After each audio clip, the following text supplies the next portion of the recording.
Internet fraud, also known as Yao Yao in Nigeria, is one of the most lucrative scams amongst young Africans. And every time one person gets caught, you hear things like, oh, we're doing it for the culture, for the hustle, for slavery, we're getting the money that is stole from us, there's no job, and it just goes on and on. Well, today, myself and the team at Scroll TV will be talking about what we think about it. Is it good? Is it bad? Should there be a penalty for it? Well, join us and let's have this discussion.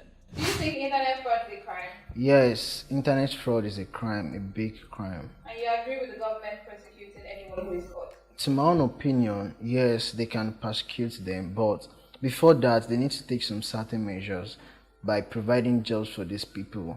Oh, I don't actually agree that unemployment should be enough reason for you to do fraud. So is there any reason that justifies fraud? I don't think there's any reason that justifies fraud. It's just you being petty and greedy, if I would say. Another thing again you need to look at is, when we're growing up, when you came back from school and you bring something that does not belong to you, you get, questioned for why you have this thing, where'd you get it from. There's a bit of accountability. But now, parents don't even, you see a child who's just out of secondary school, no job, but you see him driving an expensive car. You see him being able to afford certain things, and they give all glory to God without necessarily questioning where the source of this income is. And a lot of them know, but they're not willing to have that conversation. And so long as it's favoring you and it's benefiting you, then it's okay.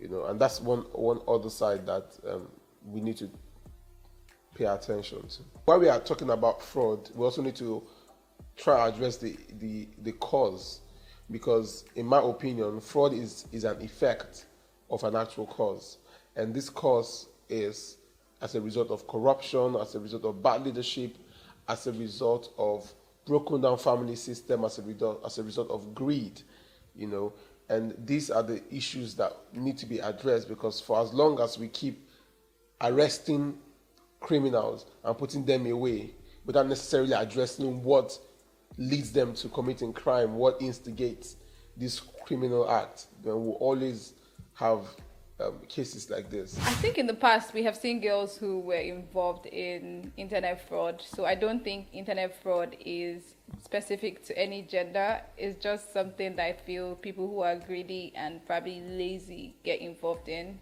And as always, there is no justification whatsoever for internet fraud, because at the end of the day, stealing is stealing, fraud is fraud. So say no to fraud. Say no to fraud. Say no to fraud. Learn a craft or something. Say no to fraud. Say no to fraud, get something legal to do.